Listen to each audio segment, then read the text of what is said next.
you've been in London, and now you brought your kids over. Yeah. And you did sightseeing? You did out and about? We did all the sights and all the, I mean, I wanted to expose them to, I wanted to have them be cultured, and they came over here for a long time while we were doing it, and I took them around to all the things. And then, of course, I hadn't had a chance to go see them myself, but then you have kids and you think, like, we're gonna go see the changing of the guard, And they say, why? What's that? I don't know. They walk around, they change the guard, we have to go see it. And I thought there would be, like in America, if you went to do a tour of something like the changing of the guard, there'd be, I hate to admit this, but there'd be like a VIP pass. You could get backstage, and like they'd accommodate you. And so I got a tour guide figuring, this guy will accommodate me because I'm a celebrity and I should be backstage and have easier access than regular people for some reason. And that wasn't the case. He just took me there to the middle of the street, 45 minutes early. We still were so far away, not only could we see the guard, we couldn't even see the fence. It was 100 degrees, and I was just surrounded by 50,000 tourists with cameras looking for selfie opportunities. It just became like an exercise in, the examination of what extent you can go with a selfie. And we never saw the guard change, and I was like one of those dads who wouldn't admit defeat. I was like, just beyond that horde of people is something you should be paying attention to. It was a disaster. Yeah, you didn't miss a lot. Hey, you do sound quite adventurous. Was it a swimming thing or a boating thing you took your kids on in Australia? Oh, no. I had this moment where we went to this waterhole that was called Rose's Hole. Well, that's said the actress to the bishop. And where was this place you said? Anyway. I must visit it. How did it get us here? Anyway, we went Rose's Hole, and I love Australia. And we were swimming for 2 hours, and I suddenly thought, the kids were in there. I thought I should probably ask, are there any crocodiles here? And they went, no crocodiles. So we swam for 2 hours, and we were, we were sunning ourselves on the rocks afterwards, and we said, so why is it called Rose's Waterhole? And they said, oh, because, once Rose is now 80 years old, found herself sunning here, and there was an alligator beside her. I went, so where did the alligator come from? Oh, they're in the water. And so they thought I was concerned about crocodiles, but I would be fine with my 3 children swimming with alligators. And went, no, actually, no. Yeah, it was, that's the way it is. Because you've never been to Australia. It's too far. This was a chore for me. This is the first time I've worn underpants in a year. Australia's a long way. Spiders, snakes, alligators, crocodiles, jellyfish. Sharks. Because it is properly dangerous, isn't it? I mean, you suffered. Yeah. You? Yeah. You know. Yeah, well... Yeah, they're not your own legs, are they? Eaten by a wombat. That's worse than that. I got a very nasty spider bite on a bush tucker trial. It was on Martin... Is that your nickname for it? It wasn't nasty. It was a tiny little... No. Where was it? Sure what it was. It was on my hand. Oh, right, It was okay. during Martina Navratilova's bush tucker trial. And we were down there and... That is such a weird sentence. It didn't involve Rose's Hole. Is that what you do with your life? Yeah. We were watching Martina Navratilova do a bush tucker trial. And eating testicles or something. Probably. And offering words of encouragement. You're doing great, Martina. That's one meal. Get it down, yeah? Get it down. We went back up to the production office afterwards, and I felt that my hand's swelling up a bit. A mouse spider.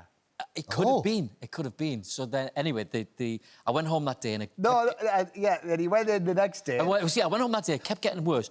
Woke up the next morning and it turned into 2 blood blisters on the side of my hand. And I saw them and I was like, oh, my God. And I'm a bit queasy anyway at the best of times. So we got back into the production office and I was like, I need to see the medic. So they sent the medic up to the office. And we have desks which are opposite each other like this, and the medic comes in and he says, can I sit in your chair? I'm going to lean over, I've got to give him an injection. So I was like, yeah, no problem. So I got up and I just left the office, shut the door. I thought I'd give him some privacy. It's been a while. opened the door. He was on his back with his legs in the air, like, with an oxygen mask on his head. And the medic was fanning him. Why? I passed out. I thought it were needles. At the needle. Oh, really? Not the spider bite. The needle got him. Did you know it was a spider at the time, or did he tell you that? Did you see a spider bite you? No, or no. no. So He told me, he said, that's a spider bite. Right. What spider? A mouse spider, did you say? A mouse spider, no, they get necrotic. And they come inside when it rains. There are so many things, They're though. evil. They're evil. There's so many things in Australia that can just kill you by looking at you. You know, all these little tiny things, and the Australians as well. Can kill you. Yeah. Just by looking at you. They can do it. Yeah, but they don't hide in your toilet, do they, or under your sink? Australians do hide in the toilet. But Australians make it great sport. They take great pleasure in scaring British people about the dangerousness of their animals. But still, you want to go back there. You don't want us to go back to I'm a celebrity's spiritual home. OK, fair enough. All right. And also, it's 4 weeks in Australia in November, December. Nice. It is lovely. Talking about impressing people's families and things. Now, Kevin, you brought your kids back to Philadelphia. Yes. But not for, like, Kevin Hart Day. You brought them back to where you're from. Yeah, yeah. OK. And was it... lesson. Was it to impress them? Why did you bring them back? Well, you know, parenting is something that I take pride in. You know, I want to make sure that my kids understand the value of hard work and what the meaning behind it should be. So, you know, I don't want you thinking that what we have and our lifestyle is how it's supposed to be, because it's not. Yeah. There's a reality behind it. So I want to take you to where Dad is from. So we take a trip. You know, we take a real trip to Philadelphia, and you know, we land, and I said, I'm gonna show you where I grew up, so you can understand. You land in your private jet. Well, we did Life lesson.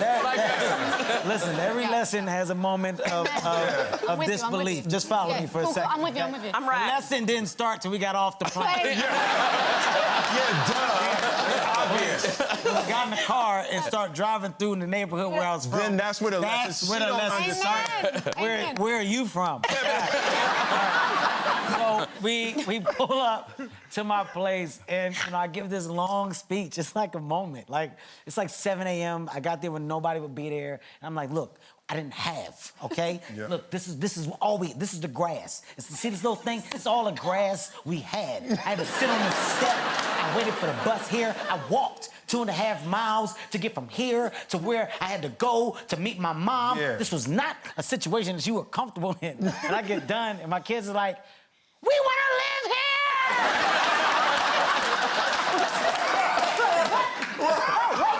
No. This place is a piece of I'm trying to show you what we have is nice. You just gotta work for it. We don't want to go home. I was like, let us go upstairs. I literally had to stop the lesson. The trip to Philadelphia is short. I was like, let's just go back home. I'm gonna show you books from now on. No more live events. Because normally it was something so kind of computer animation and all that sort of stuff. Yeah. There's a lot of green screen and stuff, but you actually went to locations. Yeah, I do think actually it's the great Jordan Vogt Roberts, who directed it, really was insistent that we go to places on Earth which are both beautiful and dangerous, so that it didn't feel like a digital environment. It felt like a real place. So we went to Oahu in Hawaii. Dangerous, scary. I'm terrified, Tom. Yes, very windy there sometimes. Very windy. We went The to... umbrella blew out of my cocktail.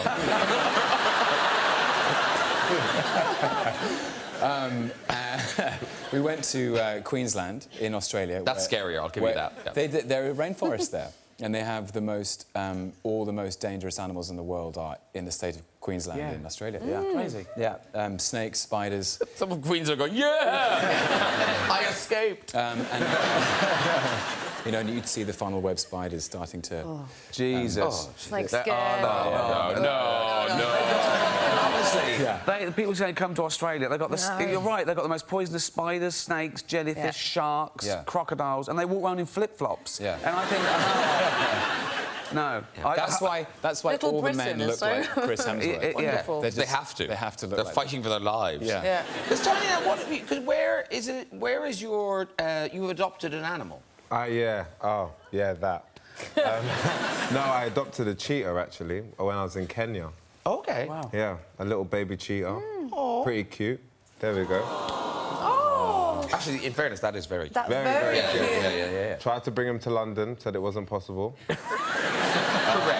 Correct. Yeah. And I called him Tiny as well, which is Can I just nice. say, that would be so gangster fabulous It would to be walking down Hampstead with a cheetah. Exactly. Who's that? I believe it's Tiny Chempa. But yeah, no, I was really happy to do that. We went to Nairobi Reserve Park. Oh, okay. And yeah, it was a pretty great experience. And then also, on the flip side, I'm kind of into taxidermy. I don't know if this is gonna... I don't know if it's gonna... When you say the flip side, yeah, try explaining that to Tiny. Right, no, but You're only too if, small right now. No, but later.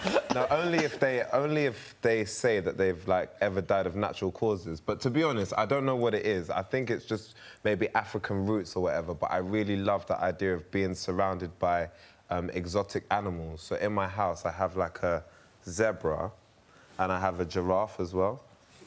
Wow. But not like a real one, but like a... It was real before. Yeah. A dead one. Yeah. A dead one. Yeah. Yeah, that died of like natural, like the flu and stuff. Yeah, I know.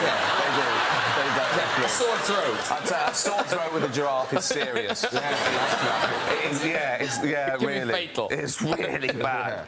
It's a British tour. You're not going. It's a British tour, yeah. Because you're not keen on anywhere where there's a language barrier. Okay. This story. I knew you'd want this. Yes. Well, no, I'm not great with the old language barrier. I was in Spain, and I was in a restaurant, and I needed to use the facilities in this restaurant. So I popped off, and I don't want to go into too much detail, but I needed to drop the kids off at the pool. So I did that. I went to flush. Didn't work. Flushed again 6, 7 times. I tried to get it down, James. Would not go. So I was like, I'm going to do the right thing. I'm not just going to do a hit and run and leave it here. I'll go out and tell someone that there's a problem with their facilities. So I went out into the restaurant. I found the waiter. Unfortunately, he didn't speak a word of English. I didn't speak any Spanish. So I ended up having to kind of gesture to this man. I was like, yes, could you just come here? No, leave them alone. Yes, just follow me. I ushered him into the toilet, right? I pointed at my poo. I went to flush. It went down straight away. How weird did I look? Like I just invited him into the toilet to say goodbye to my... Come on, let's give it a proper send-off. Flush. Rule Britannia. Brian Cranston, now you've been married... Have you been married 30 years yet? Not yet. Close. Very close. 29. Never gonna make it. Never gonna make it. Yeah. Good. Now, in your book, you tell a story of young love. I think you were on your honeymoon in Europe. Yes. And you were on a... you were driving, but on a train? We went to our travel agent to talk about this. We were mid-30s when we got married, and we knew that we wanted to start a family. So this was like it. We wanted this honeymoon to be really spectacular. Spent 5 weeks in Europe, and it was all over. So we started in Switzerland. We were going to rent a car and then go to Italy. And the travel agent says, oh, by the way, instead of driving around the Alps up and over, you take a train. It's a flatbed car. It takes 3 cars, bumper to bumper, on a flatbed car. And then they put, and then you go through the Alps. By the way, he says, wink, wink, there are 3 tunnels. The first tunnel is about 5 minutes. The second tunnel is about 8 to 10 minutes. The third tunnel is 50 minutes long. Oh. If you're a honeymooner, and I said, say no more. I'll give you the whole thing. So I told my wife, and she exhaled and said, okay. We're on the train. There's a van in front of us with a bunch of Italian families in front.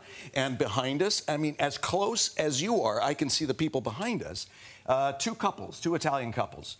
And so we start going, and we go into the... And it's a massive experience, emotionally and physically.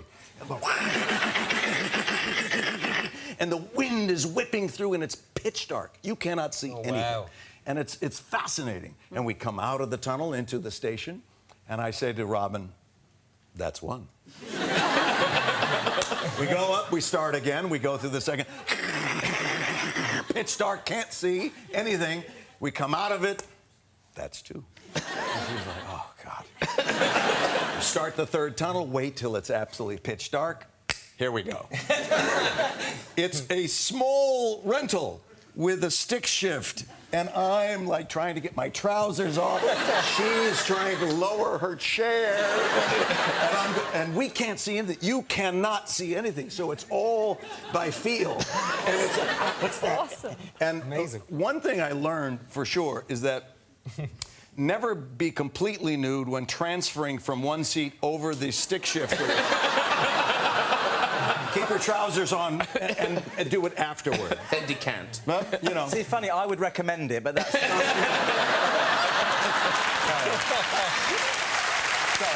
to interrupt. No, hold on.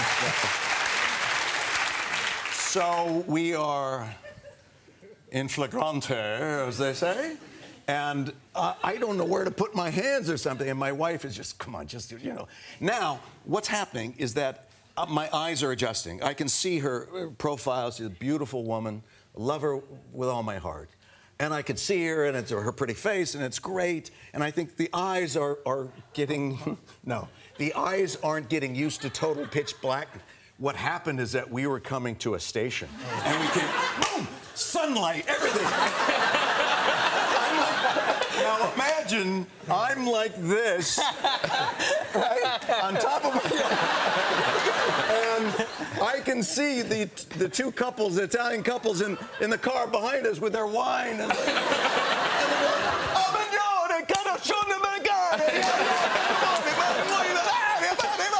and the women are going, stop it, stop it. And my wife says those three words to you, who every husband wants to hear. Get off me. So I get off, the Italian family, the grandmother's turning the heads of the children, and I'm struggling to put my trousers back on. And I never found out, we never found out, if this was a gag, if this travel agent did this on purpose, knew all along it wasn't 50 minutes, it was more like 15. 15 minutes though, man. 15.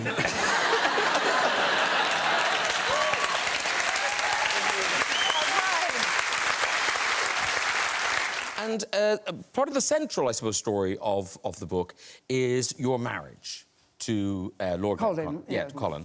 And, I mean, quite early on... I mean, I know what you're going to ask me. What my mother told me about sex. Oh, I wasn't, but feel free. I thought that's what you were sort of... No, no. Oh, come on, tell us. Well, yes, absolutely. When I was 11 and I was being... my mother was taking me to boarding school for the first time, and I suppose she felt she had to tell me something, you know. And she said... Boarding school? 11? Is that what happened? The thing was, she said, you know when Biscuit was her dog... Biscuit? When blood... It's also a dog. Well, when blood comes out of Biscuit's bottom, yes, that's what's going to happen to you shortly. And also, when Daddy's Labrador gets on top of Biscuit, that's going to happen when you get married, but you'll probably be lying in a bed. And that's all I'm saying. I must have some water. Is this my... Yeah, yes, that's yours. I may have to have a huge thing of vodka now. Well, in a way, it prepares you for life. Well, it sort of did. No. Do you want me to go into my honeymoon now? Yeah. Please do. Please do. We're on a roll, Lady and Connor. Well, Chadwick looks shocked. I did, because the thing was that when I wrote this book, people thought it was going to be a little lavender sort of scented memoir. And I said, well, actually, I'm afraid it's not going to be. And then everybody said, oh, I'm going to buy it for my mother. And I said, well, I'm not sure. I do hope your mother's broad-minded. I've sent it to mine. Well, I think mothers are rather broad-minded. Yes. Anyway, Colin and I had the most fantastic wedding at home. I was treated as a son. There were 3 tents, I had 3 wedding cakes. And Tony Snowden took my wedding photographs, and my father rather rudely called him Tony Snapshot, which I think he actually never forget. And anyway, there I was, having had this amazing wedding, wonderful wedding dress and everything like that. And we were going to Paris for my honeymoon, and we arrived very late at night at the Lottie Hotel, and went up to the, I imagine, the sort of bridal suite. Well, he lay down and went to sleep. And that was my honeymoon. I mean, what I was longing for a night of passion, you know.